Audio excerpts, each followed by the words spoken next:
Hola, con este video iniciamos el abordaje del tema estado de la materia y cambios de estado. De lo primero que vamos a hablar es de las fuerzas intermoleculares. Y bueno, las fuerzas intermoleculares se presentan cuando las moléculas interactúan entre sí. Y en este caso lo van a hacer por fuerzas de atracción y de repulsión. Estas son gobernadas principalmente por interacciones de orbitales electrónicos. Cuando hablamos de fuerzas de atracción, podemos llamarlas cohesivas y adhesivas. Son fuerzas de cohesión cuando las moléculas son del mismo tipo y se atraen. Cuando las que se atraen son moléculas de diferentes tipos, entonces vamos a llamarlas fuerzas de adhesión. En estas interacciones moleculares, las fuerzas van a estar balanceadas en un arreglo energético que se va a ver favorecido. ¿Y por qué nos interesa este tema? El cómo se producen y cómo se justifican o se explican más bien estas fuerzas intermoleculares van a ayudar a definirnos muchos de los contenidos que veremos en este curso y en cursos posteriores. Por ejemplo, de lo que hablaremos un poco más adelante en este mismo tema, de las propiedades de los gases, de los líquidos y de los sólidos, de los fenómenos que ocurren en las interfaces, por ejemplo, floculación en suspensiones, estabilización de emulsiones, la compactación de polvos en cápsulas, la dispersión de polvos o gotas de líquidos en aerosoles, la compresión de los granulados para formar las tabletas o el cómo se van desarrollando los productos biotecnológicos. Estas fuerzas de atracción y de repulsión operan ambas, no es que o se ocurre un caso o ocurre el otro. Operan ambos tipos de fuerzas cuando las moléculas interactúan. En el caso de las fuerzas de atracción, pues se requiere o es necesaria para que las moléculas se acerquen y se junten lo suficiente, por ejemplo, para que se den estados agregados como estado líquido o estado sólido. Y en el caso de las fuerzas de repulsión, son necesarias porque van a ayudar a prevenir que las moléculas no se acerquen tantísimo que podrían llegar a interpenetrarse y aniquilarse entre sí.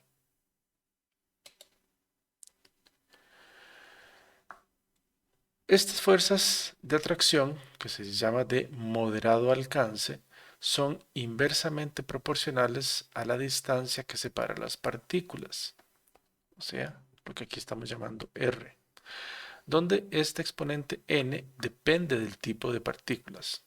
Por ejemplo, tiene un valor entre 6 y 7 para los átomos de hidrógeno o de nitrógeno, o por ejemplo, entre 3 o 4 para moléculas de cloroformo. Esta relación que estamos planteando acá está derivado o proviene de la teoría del potencial de Lennard Jones, según la cual, según esta teoría, las fuerzas de atracción pueden representarse por medio de una función de energía potencial. En el caso de las fuerzas repulsivas, son proporcionales a una relación exponencial con el recíproco de la distancia que separa las partículas, como podemos ver en esta expresión.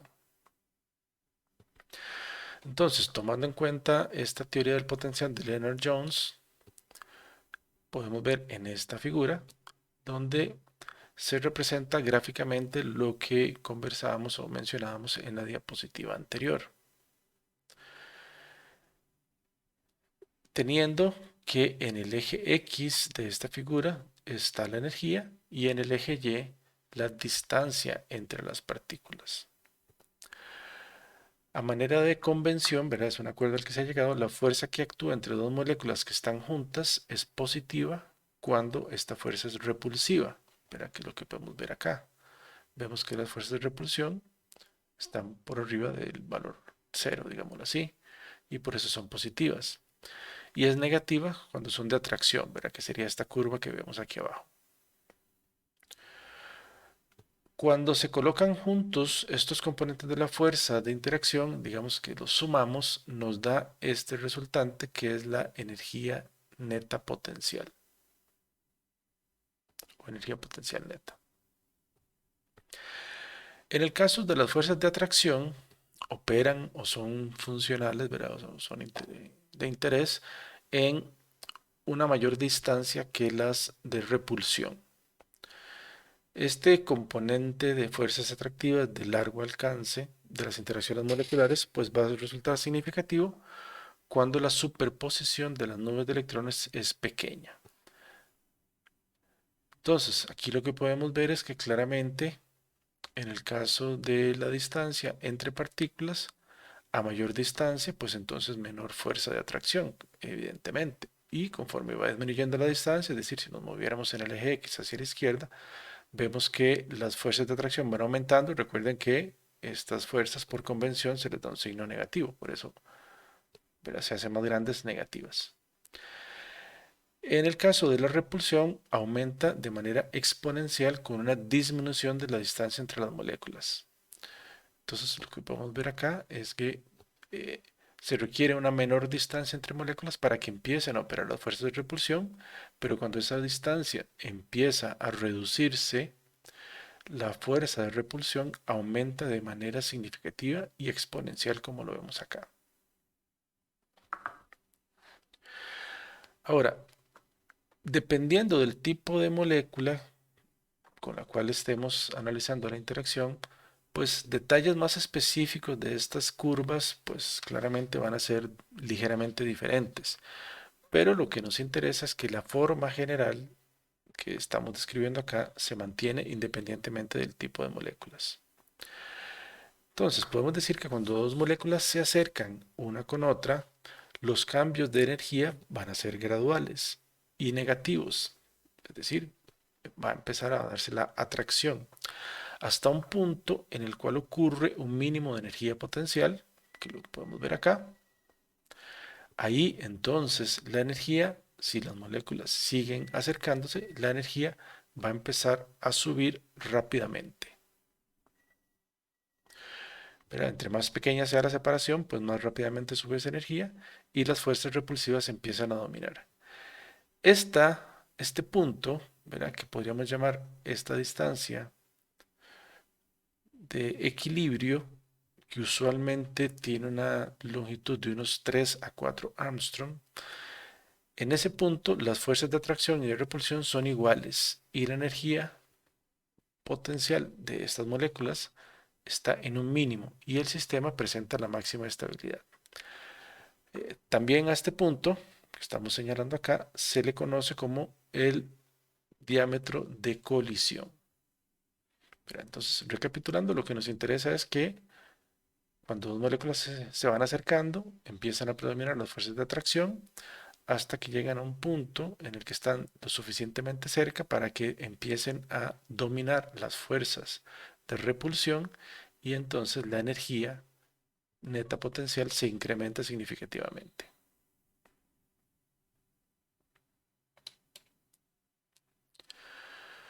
Vamos a enfocarnos a partir de este momento en las fuerzas intermoleculares de atracción. Y en primer lugar vamos a hablar de las llamadas fuerzas de Van der Waals. Para que se den o se manifiesten las fuerzas de Van der Waals es necesario que exista, al menos en una de las moléculas, un dipolo permanente, ¿verdad? Es decir, que haya una polarización, una distribución desigual de los electrones que permita que hayan dipolos permanentes. Por ejemplo, en este enlace amida, que es el que está presente, por ejemplo, en los aminoácidos, en las proteínas, el oxígeno es un átomo muy electronegativo en contraste con el hidrógeno. Pero que además este hidrógeno está unido a un átomo de nitrógeno que también es muy electronegativo. ¿Esto qué implica?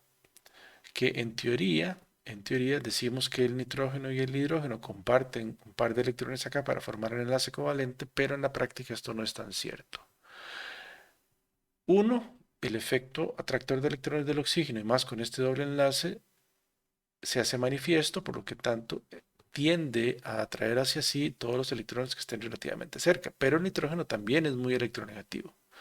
Así que, por decirlo de alguna manera, no va a permitir que se lleven sus electrones y lo más sencillo es que entonces los electrones que en teoría comparte con el hidrógeno en realidad estén muchísimo más cerca del nitrógeno que del hidrógeno.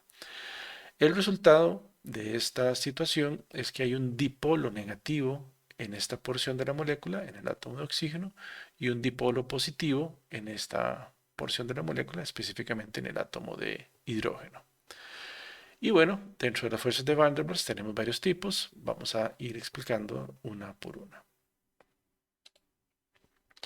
En primer lugar, tenemos las fuerzas de Kisson, que son las que se van a presentar cuando interactúan dipolos permanentes entre sí. Es una interacción, como bien dice acá, en cierta forma parecida a la que ocurre entre los iones. Pero simple y sencillamente, cargas opuestas, en este caso dipolos de cargas opuestas, se van a atraer entre sí y dipolos de cargas semejantes se repelerán entre sí. Como claramente estamos hablando de dipolos, ¿verdad? No de una molécula totalmente polarizada o ionizada, la carga que presentan estos dipolos es parcial. Entonces la fuerza de interacción es mucho menor con respecto a la que podrían presentarse entre iones y anda alrededor de 1 a 7 kilocalorías por mol. Estas fuerzas de Kisson tienen la particularidad de que la intensidad con la cual se atraen las moléculas va a depender de la carga del dipolo. Entonces, claramente, entre más polarizada sea la molécula, mayor carga que tenga el dipolo, pues de mayor intensidad serán estas atracciones. En el caso de los líquidos, las moléculas en estado líquido tienen mucha mayor libertad de movimiento, por lo tanto, esas posibilidades que les dan a las moléculas permiten que podamos encontrarlas en orientaciones de atracción o de repulsión, ¿verdad? Dependiendo de cómo estén ubicadas en el espacio estas moléculas. En el caso de los sólidos, verá, con muchísima menos libertad de movimiento, van a predominar las interacciones de atracción. La siguiente categoría son las fuerzas de Debye. En este caso son las que van a ocurrir entre un dipolo permanente y una molécula no polar. En este caso lo que sucede es que cuando se acerca, por ejemplo, un dipolo a una molécula no polar, va a generar una distorsión sobre la nube de electrones que se supone al ser no polar debería estar homogéneamente distribuida. Al provocar esa distorsión, va a desplazar esa nube electrónica en una cierta dirección, originando un dipolo que es transitorio. Es decir, va a ocurrir esa polarización, pero nuevamente va a regresar al estado original de no polaridad y continuamente estaremos en esas circunstancias. Claramente, mientras el dipolo inducido permanezca con este grado de polaridad, pueden establecerse interacciones de atracción. Pero entonces es como estar activando o desactivando un enchufe. ¿Verdad? Cuando está activado se atraen, cuando está desactivado no se atraen y así ininterrumpidamente. Estas fuerzas, comparadas con las anteriores, son más débiles, más o menos alrededor de la mitad. Estamos hablando de entre 1 a 3 kilocalorías por mol. Evidentemente, entonces, comparadas con las otras o con las interacciones entre iones, son muy bajas en energía, pero pueden tener efectos estabilizadores en los diferentes estados de la materia. Por ejemplo, el caso de los disolventes polares orgánicos, como el cloruro de metileno, que podemos ver acá.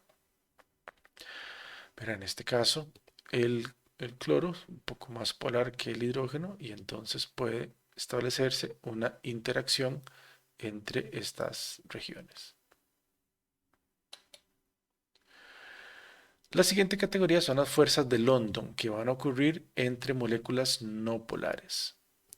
En este caso, la vibración en estas partículas o moléculas va a generar una asimetría en la distribución de los electrones alrededor de los núcleos.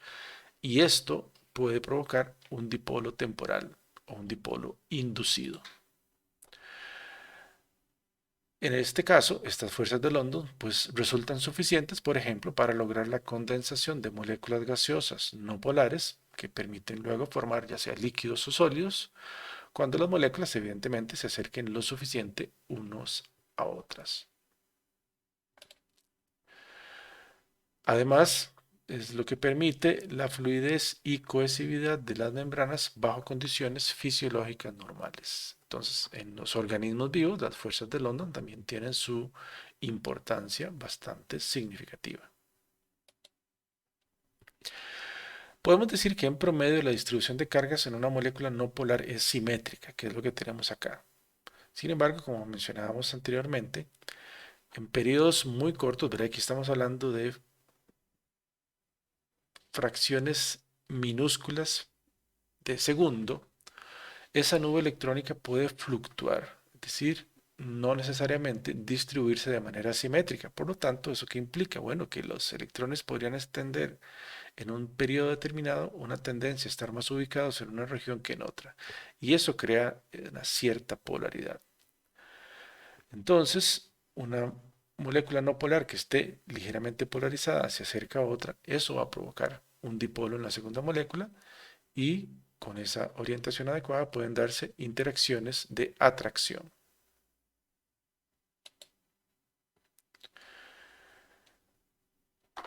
Aparte de las fuerzas de Van der Waals, vamos a hablar del enlace de hidrógeno, que se considera un tipo especial de atracción dipolo-dipolo, pero como presenta características muy particulares, se trabaja o se clasifica por separado.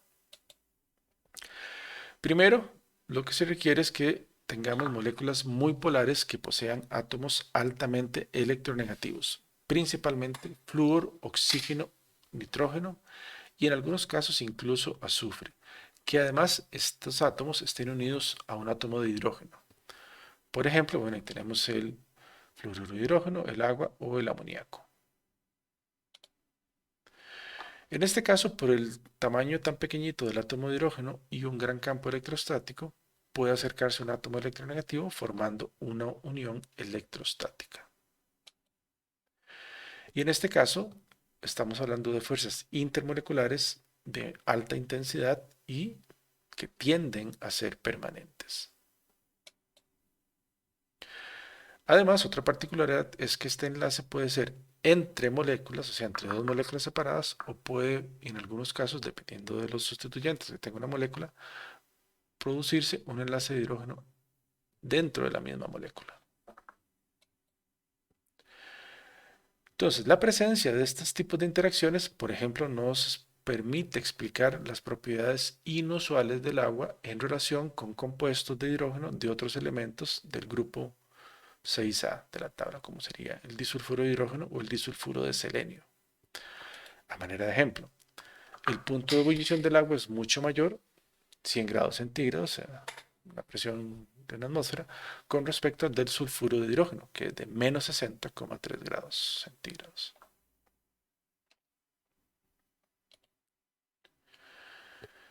También el enlace de hidrógeno va a ser importante para estructuras tridimensionales, tanto de las proteínas como, por ejemplo, también para el mantenimiento de la estructura de la doble hélice del ADN. Entonces, como ya lo habíamos mencionado, ¿verdad? En los sistemas biológicos, estas fuerzas de interacción van a ser fundamentales para muchas de las características que presentan las diferentes estructuras. Siguiente categoría, ¿verdad? Ya esto no son fuerzas de Van der Waals ni son enlaces de hidrógeno, ¿verdad? Son diferentes. Aquí tenemos las interacciones que pueden presentarse entre iones y dipolos, que por ejemplo son interacciones que contribuyen en gran parte a la solubilidad o a la alta solubilidad de sustancias iónicas cristalinas en el agua. En este caso, la magnitud de la atracción aumenta o depende de la carga del ion y de la carga del dipolo, evidentemente. Tenemos también interacciones entre iones y dipolos inducidos, y aquí nos permite explicar, por ejemplo, cómo es que se forma el complejo de yodo, ¿verdad? Y cómo se da la disolución del yodo. Entonces tenemos el yodo que en presencia de yoduro de potasio forma este complejo. Pero se da una interacción entre un ion, en este caso el ion yoduro, y la molécula, digámoslo así, no polar de yodo. Y esto pues claramente permite la solubilización del yodo en medio acuoso. Entonces, este efecto de la interacción ion-dipolo inducido puede influir en la solubilidad de un soluto y ser importante en los procesos de disolución. Y tenemos las interacciones entre iones, que las hemos mencionado anteriormente, ¿verdad? En este caso, un enlace iónico es aquel enlace electrovalente entre dos contraiones, o sea, iones de carga opuesta, y es la interacción más fuerte que puede persistir a distancias mayores. Se presentan interacciones débiles entre iones en formaciones de sales particulares que pueden influir en los sistemas farmacéuticos y evidentemente aquí están envueltas o implicadas las fuerzas tanto de atracción como de repulsión.